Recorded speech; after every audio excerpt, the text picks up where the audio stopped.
ማርያም ሞገሳ የተባሉ ደጋግና እግዚአብሔርን የሚፈሩ ባልና ሚስት ይኖሩ ነበር። ሕይወታቸው በጸሎትና በመልካም ሥራ የተሞላ ቢሆንም የልጅ አለመውለድ ሐዘን ግን በቤታቸው ላይ ጥላውን አጥልቷል። ከዚህም በላይ የቤቱ አባት ደመ ክርስቶስ አይነ ስውር ነበር።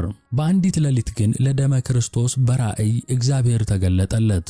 በዓለም ሁሉ የሚታወቅ ብዙ መንፈሳዊ ልጆችን የሚወልድ ልጅ እሰጥሃለሁ የሚል ቃል ኪዳንም ገባለት። ከዚህ ራእይ በኋላ ማርያም ሞገሳ ጸንሳ ወንድ ልጅን ወለደች። የመጀመሪያ ስሙንም ጸጋ ኢየሱስ አሉት። በዚያች ቅጽበት ሌላ ታላቅ ተአምር ተፈጸመ። ሕፃኑ በተወለደ ጊዜ ለዓመታት በጨለማ ዓለም ይኖር የነበረው አባቱ ደመ ክርስቶስ ዓይኖቹ በድንገት በሩለት። የዓለምን ብርሃን ለመጀመሪያ ጊዜ ያየው የገዛ ልጁን ፊት ሲመለከት ነበር። ገና ከመወለዱ በፊት ትንቢት የተነገረለት በተወለደበትም ቀን ለአባቱ የዓይን ብርሃን የሆነውን ልጅ ነው እግዚአብሔር ለዓለም ብርሃን እንዲሆን አስቀድሞ የመረጠው።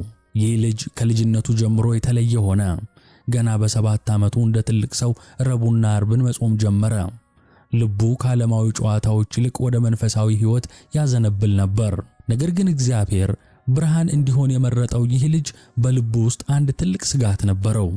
ይህ ስጋት ነው ያንን አስደንጋጭ ጸሎት እንዲጸልይ ያደረገው። የተወለደው ብርሃን ለመሆን ነበር፣ እርሱ ግን ጨለማን መረጠ። እግዚአብሔር ግን ለእርሱ ሌላ ትልቅ ዕቅድ ነበረው። ለ7 ረጅም ዓመታት ጸጋ ኢየሱስ በገዛ ፍቃዱ በመረጠው ጨለማ ውስጥ ኖረ። ምድራዊውን ብርሃን ከዓይኑ ቢሰውርም ውስጣዊው የመንፈስ ብርሃኑ ግን ከቀን ወደ ቀን እየደመቀ ሄደ።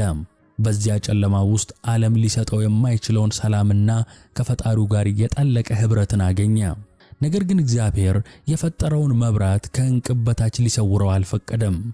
በ12 ዓመቱ ልጁ በአካላዊ ዓይን ሳይሆን በመንፈሳዊ ዓይን እንዲያይ ካደረገው በኋላ ጌታችን ኢየሱስ ክርስቶስ በክብር ተገለጠለትና ለዓለም የምታበራ ብርሃን አደርግሃለሁና ዓይንህም ይብራ አለው። በዚያች ቅጽበት ልክ አባቱ በተወለደ ጊዜ ዓይኑ እንደበራለት ሁሉ የእርሱም ዓይኖች በሩ። ከ7 ዓመታት ጨለማ በኋላ እንደገና የዓለምን ብርሃን ተመለከተ። ነገር ግን በዚህ ጊዜ ዓይኖቹ የሚያዩት ምድራዊውን ገጽታ ብቻ አልነበረም። ጌታችን የመንፈስ ዓይኖቹንም ከፈተለት። የቅዱሳት መጻሕፍትን ጥልቅ ምስጢር ገለጠለት።